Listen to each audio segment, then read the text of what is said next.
A brother asks from Pakistan actually that a lot of our scholars in that region are currently talking about Ghazwa-E-Hind. So what is the ruling of these ahadith about the narration of Hind? So today inshallah I actually went over these ahadith in detail, and this is a summary of those findings. So there are actually two ahadith about this issue of the Prophet ﷺ predicting the army going towards India.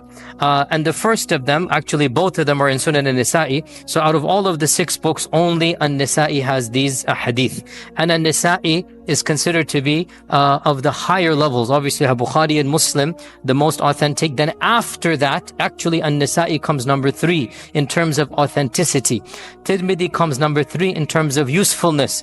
Abu Dawud comes number 3 in terms of ease of use. So each one has a different number 3. But in terms of authenticity, An-Nisa'i is actually number 3 after Bukhari and Muslim. And Imam An-Nisa'i was a student of Imam al-Bukhari as well. He was one of his main students. So in Imam An-Nisa'i's book, in volume 6, page 249 of the edition that I have, there is a chapter called the chapter Ghazwa-E-Hind.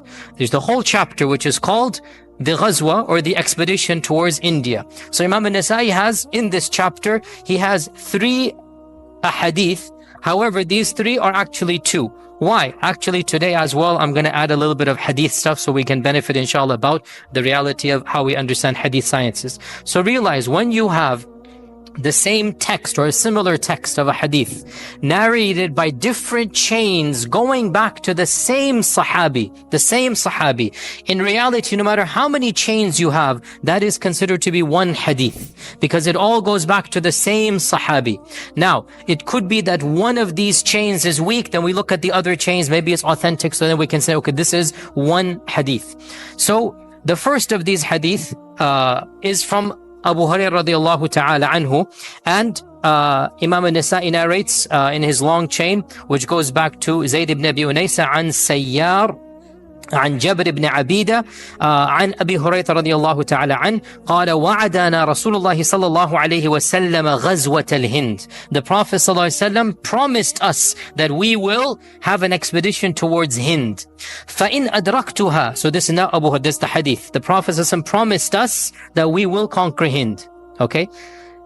So Abu Hurairah is saying, if I am alive when this ghazwa happens, I will spend of my nafs and my mal, myself and my money. فَإِنْ أُقْتَلْ كُنْتُ مِنْ أَفْضَلِ الشُّهَدَاءِ. If I die in this expedition, I consider myself to be of the best of the shuhada.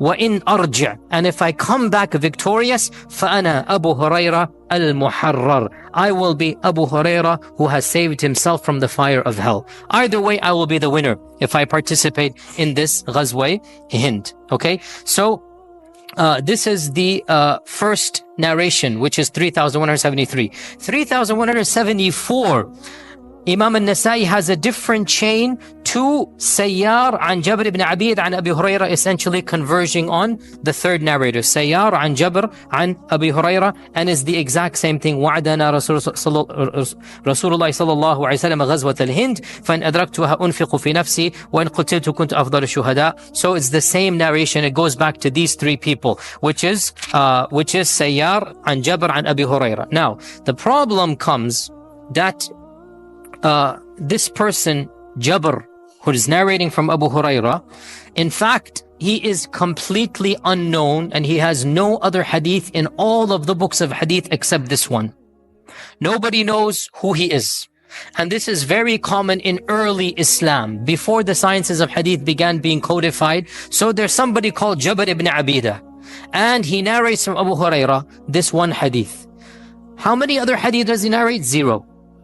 Who has met him or verified or checked his authenticity? No one. So he is what is called majhul, unknown, majhul al-hal. We don't know his state. Was his memory good or not? Was he somebody we can trust or not? Is he somebody who towards the end of his life became not very good in hadith, which is very common? So all of these things we have no idea. In other words, in English we'll say there's a big question mark on him. We don't know who he is. Therefore, this hadith, without a doubt, in and of itself, it is weak because of this unknown person who is Jabr ibn Abidah. So this is two different narrations converging on Jabr ibn Abida, and in fact there is a second weakness as well, which is no need to get into. Based on this, Shaykh al-Albani, the famous muhaddith of the previous generation, he said this isnad of Jabr from Abu Hurairah is a weak isnad. Okay, now whenever you find a scholar pronounce a verdict, you need to be careful. What is the scholar saying? Is he saying the isnad is weak or the hadith is weak? There's a big difference between the two. If a scholar says the isnad is weak, then he's pronouncing a verdict on what is in front of him. He is not pronouncing a verdict on the full narration of the hadith. Is that clear? Right? And Shaykh al-Albani did not do a detailed discussion of this hadith to the best of my knowledge. He simply pronounced a verdict on the isnad in Sunan an-Nasa'i. Now, there is in fact another narration of this hadith as well. Of course, by the way, this is also mentioned in the Musnad of Imam Ahmad. Musnad Imam Ahmad, of course, you should all know it is one of the largest collections of hadith, 50 volumes in this current print. So if you turn to volume 14, page 419, we have a narration of Abu Hurairah, which is essentially the same thing, that the Abu Hurairah said that it is essentially the same concept, but it is a different isnad. So listen to this. Imam Ahmad says from Yahya ibn Ishaq, from Al-Bara, from Hassan al-Basri, from Abu Hurairah. 4 people between him and Abu Hurairah and the Prophet ﷺ. Yahya, Bara, Hassan al-Basri from Abu Hurairah, that my Khalili and my Prophet, my friend, my Prophet ﷺ said, يكون في هذه الأمة بعث إلى السند والهند. From this ummah there shall be an expedition that goes to where? Sind and Hind. This hadith adds Sind and Hind. Then Abu Hurairah says, if I am alive when this happens and I become a shaheed, then that is indeed good. فَذَاكَ وَأَنَا, I am happy I'm a shaheed. And if I come back, then I shall be Abu Hurairah who has freed himself from the fire of hell. Okay, now, this isnad is totally different, but going back to whom? Abu Hurairah. Is it the same hadith or different hadith then? The same hadith, but a totally different isnad. Now, we said the first isnad that is going from Jabr, it is a weak one. This one, it has another major issue. Hassan al-Basri, the famous Hassan al-Basri, entered Medina and Abu Hurairah had already passed away. So Hassan al-Basri never met Abu Hurairah. There's a missing person. By the way, Hassan al-Basri is well known because this is early Islam. The sciences of hadith haven't fully been codified. So Hassan al-Basri was well known to do something that later scholars considered a crime, but in his time it wasn't a crime. And that crime is called tadlis. What does tadlis mean? Tadlis means that the narrator narrates a hadith, but he drops the person he heard it from. This is one main category of tadlis, okay? Later scholars of hadith consider this to be like almost a criminal offense. How dare you don't tell us? But in this early time frame, it wasn't a big deal. Why? Because trust was higher back then. Trust was higher back then. Kadhib or lying was not that common.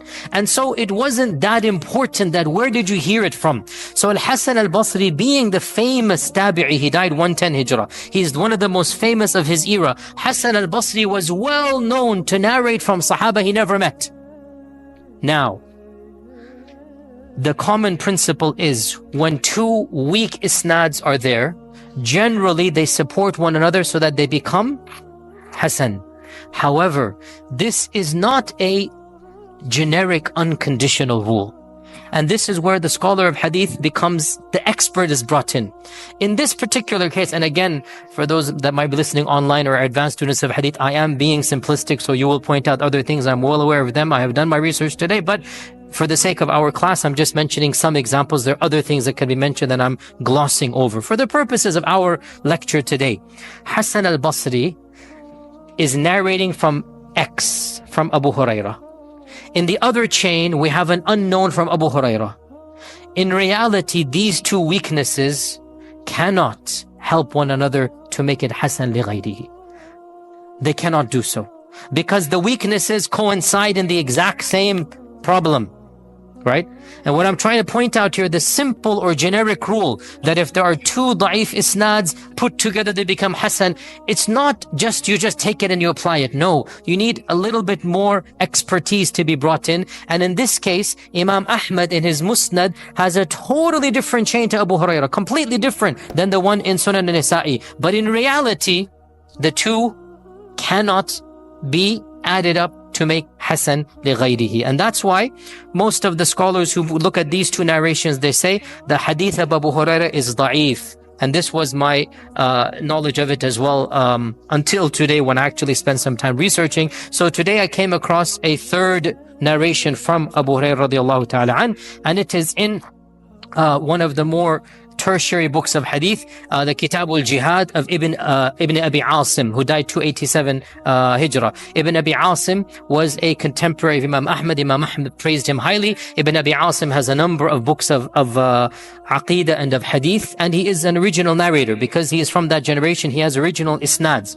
And in his Kitab al-Jihad, hadith number 291, he actually has a totally different isnad going back to Abdul Samad from Hashim ibn Sa'id from Kinan ibn Nubayh Mawla Safiya from Abu Hurairah, that Abu Hurairah said, وعدنا الله ورسوله غزوة-E-Hind. Allah and His Messenger promised us that we shall go to Hind. And if I go and I die, then alhamdulillah, I am the best shaheed. And if I come back, then I am Abu Hurairah al-Muharrar, the one who has freed himself from Jahannam. This is a third isnad. And the editors of this book, they say the Isnad of Nisa'i and Ahmad are weak, but added with this Isnad, now the hadith becomes Hasan li ghayrihi. Is that clear now?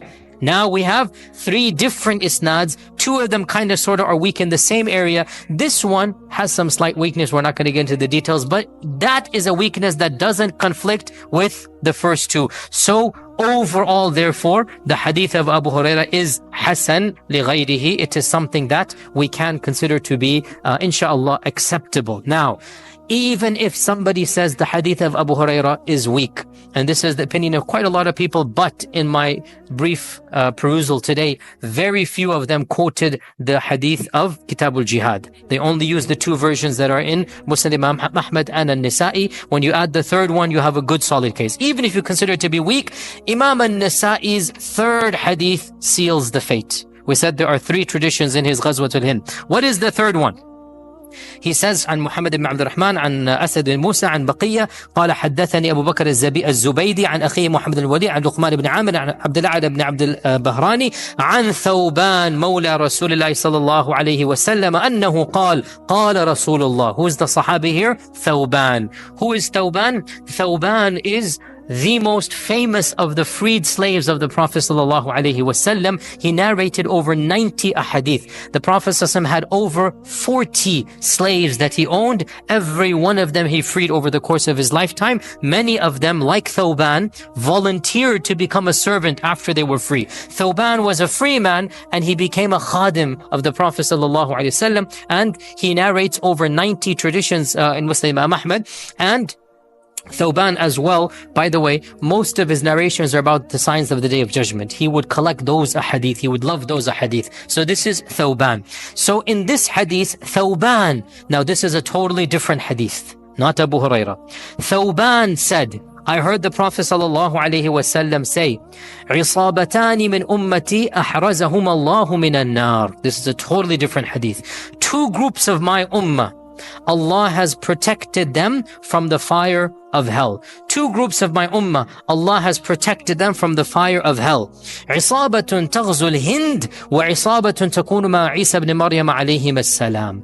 A group that shall go on an expedition towards Hind, and a group that shall go with Isa ibn Maryam in the end of times. Okay, now this hadith is a totally different one from the hadith of Abu Hurairah, right? And by the way, it is also in Musnad Imam Ahmad with a slightly different isnad, but going back to Thawban.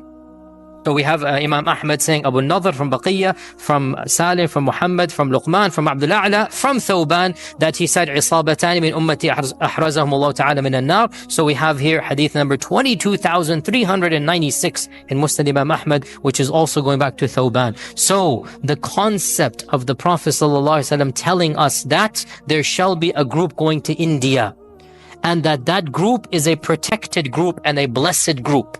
That concept is pretty clear.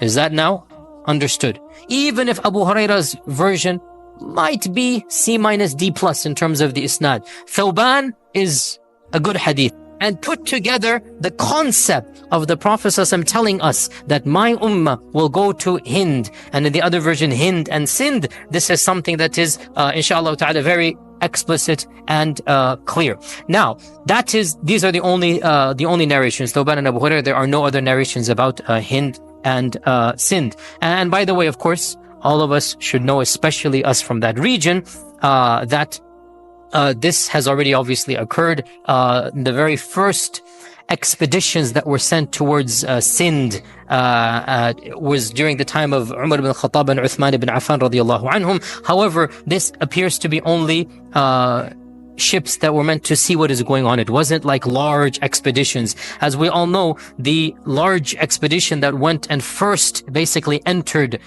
Sindh in order to actually conquer portions of Sindh, this was done during the reign of Hajjaj ibn Yusuf al-Thaqabi. Well, not during his reign, he was the governor.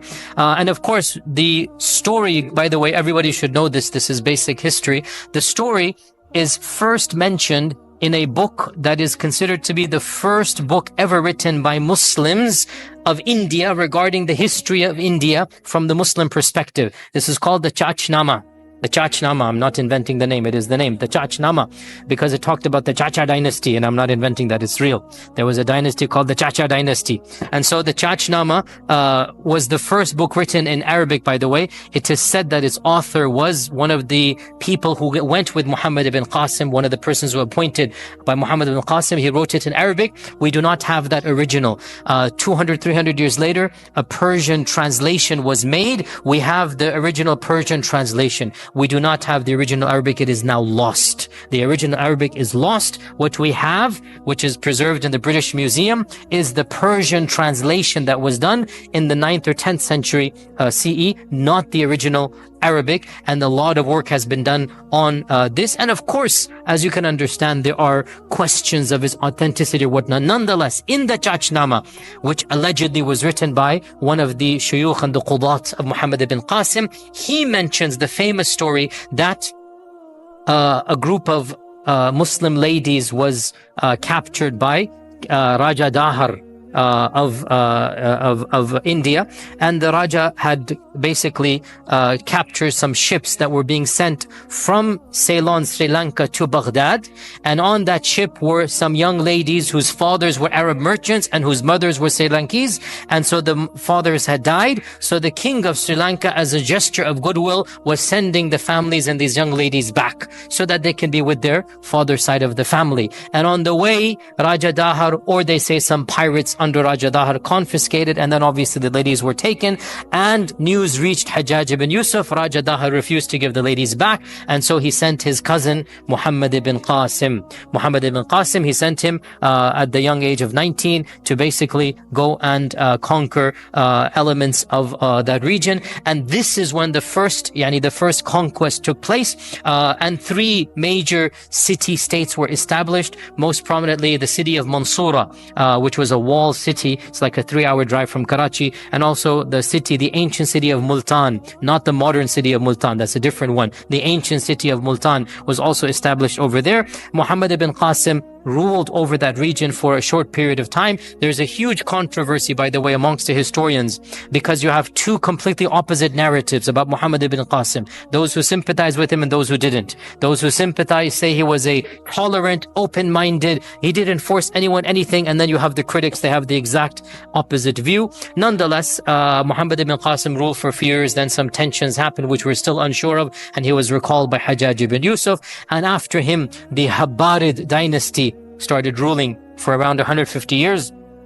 And of course, the Habbarid dynasty, I always plug that in because I wrote a paper about the Habbarid dynasty when I was at Yale. And I also wanted to show you a coin that I have from the Habbarid dynasty. I'm a coin collector, by the way, if you should know this by now. So one of the things I did, I collected some of the ancient coins of the histories that are written about. So it's actually a coin of the Habbarid dynasty that dates back to around 100 something Hijrah that they made in Sindh. After the Habbarids, who came after the Habbarids? Who came after the Habbarids? Who's going to tell me?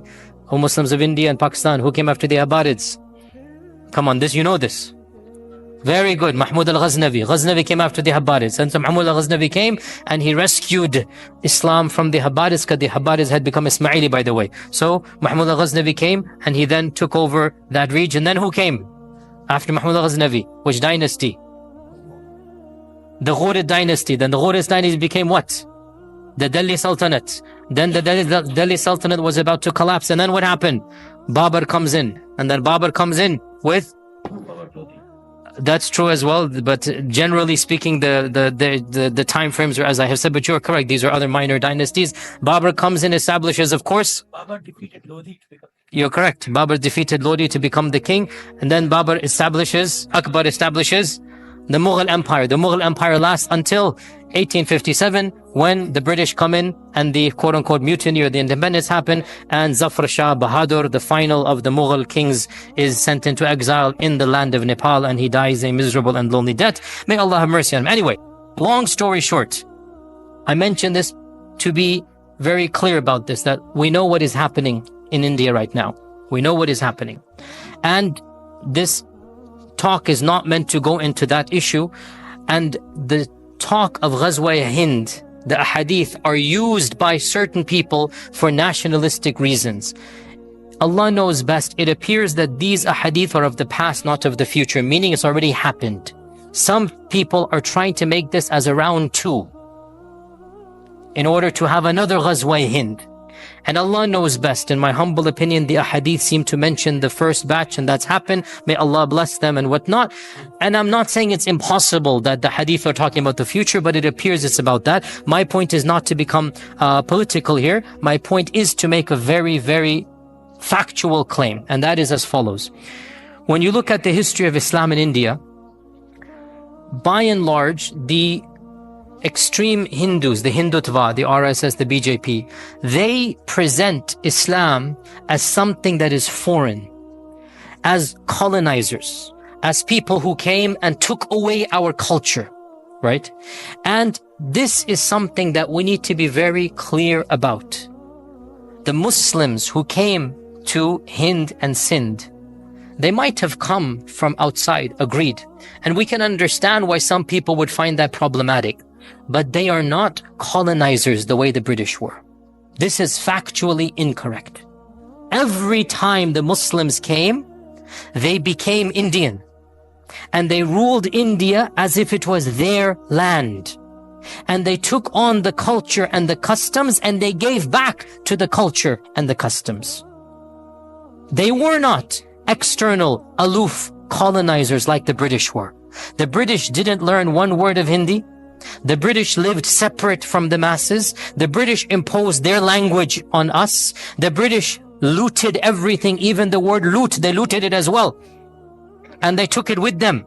The British came when India was the most powerful economic force in the globe. And when they left it, it was a withering, symptomatic third world country.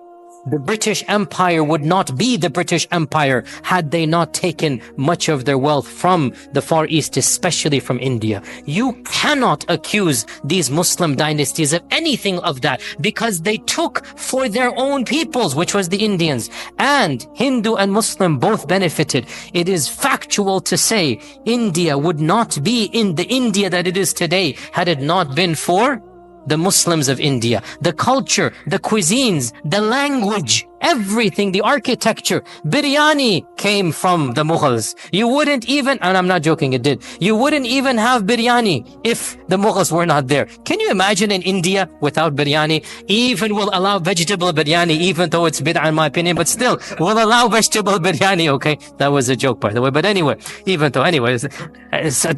okay. My point is, this notion of this racist notion of a pure Hindustan, right? Without the Muslims, we would be like this. This needs to be corrected. I understand some fanatical, people of one faith are going to be angry. Why did that faith get involved? I understand. But to claim that Muslims were colonizers, that's simply wrong. To claim that Muslims ruled as a different category, different class, that is factually incorrect. And the India of today would not be the India of today had it not been because of Islam. Islam helped shape the Indian culture. And if the Muslims had not come to India, the India of today would be unrecognizable. We would not recognize what it is, right?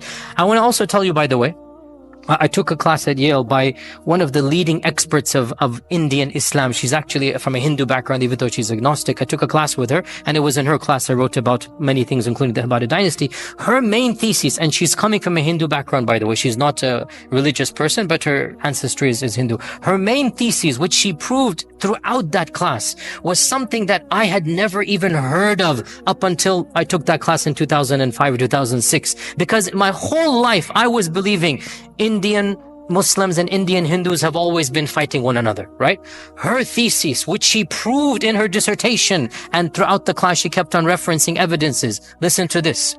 There was never religious tension in India until the British came. The British, as a policy, instigated religious hatred. They were the ones who fomented anti-Muslim attitudes in the Hindus and anti-Hindu attitudes in the Muslims. And they did this, why? Who can tell me why?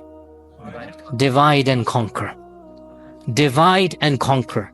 For 200 years, they kept on brainwashing each side to feel religious hatred for the other. And of the simplest evidences, which is mind-boggling in its simplicity, she said to us in the class, you can look at every single battle ever fought in the history of India after Ibn Qasim's reign, after that first generation. When you had a Muslim emperor or a Raja, Hindu or whatnot, you will always find in the Muslims' army some Hindus, and in the Hindus' army some Muslims. It was never a purely religious war. It was always politics. And Hindus and Muslims generally got along fine. And she always would say the first riot between Hindus and Muslims happened under British watch. In all of India's history, there was never a mob, Muslim versus Hindu. There was never a riot based purely on religious grounds until the British came and they fomented that. And then in 1947, both sides realized they cannot live with one another. And I say this, why? To calm some tensions of those who have some intellect. We understand there are religious differences between Hindus and Muslims. We understand sometimes those differences are irreconcilable. We will leave them to the next life. In this world, we don't have to be at each other's throats. In this world, for 1,300 years before the British came, 1,200 years, Hindus and Muslims live side by side, generally speaking at peace with one another. This is the general rule. It was the British that came, and the British did their deed, and as usual, they slithered away and they left the mess in the lands that they came with, and we see that mess right now with what is happening now. And that's why I wanted to talk about this issue of Ghazwa-E-Hind, to give it a different twist. To mention that, okay, maybe it did happen in the past, but there's no sense of animosity per se. Generally speaking, without any exception, every Mughal emperor had Hindu viziers, without any exception. There's maybe one or two. Generally speaking, every Muslim emperor had good ties with some Hindu dynasties and bad ties with other, sometimes Muslim and sometimes Hindu dynasties, as you know. And to claim that India has always been divided on ethnic and on religious terms is something that is simply untrue. And this is one of the tactics of the British. So I just wanted to bring this in there to make sure that people understand that this is something that we need to overcome, and we appeal to the people of good intellect and of sound faith that what is happening now, it is dangerous to your country, it is dangerous to law and order, it is dangerous to the stability of your own country. Your own reputation is going to be harmed, and we make dua for those that are oppressed because we know what is happening right now. And I think all of us should be genuinely worried about what is happening in that region. Also, with my utmost respect, and I say this, by the way, as you know, my parents are from Pakistan, so I am technically, even though for me, India, Pakistan, honestly, it's not a big deal. I'm born in this land. It's the same thing. You can barely tell the difference between the biryani. This is my personal opinion. But anyway, I say this. Dear fellow Pakistanis, I speak to you as a Pakistani. In this tense atmosphere, for you to come and say, aha, see, in public, meaning in front of the other Indians and whatnot, aha, see, this is why Pakistan should have been created.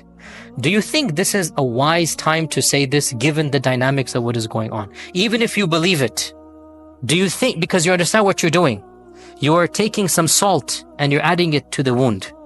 You're taking some gasoline online and you're throwing it on, perhaps a Hindu person is on the fence, then you come and you mock, you come and you taunt. What's going to happen? Be wise in what you say. Even if you feel this, is this something you should be taunting others with? See, we told you. And now how about our Indian Muslims? What are you want to taunt them at this stage? You want to make fun? I mean, what is the purpose of saying this? People are dying. People are, potentially, may Allah protect, is potentially going to go down genocidal, things, what's happening in the next few years. Be wise in the next few years. Try to help. Even over here, again, not to get too political, the main supporters of the guy in office are the people on this side of the Atlantic, not on that side. You know this. His financiers are on this side, right? They're interacting with us on this side. So maybe we cannot solve the problem very easily, but we don't need to make it worse amongst our colleagues, amongst those who we interact with. We don't need to make it worse online.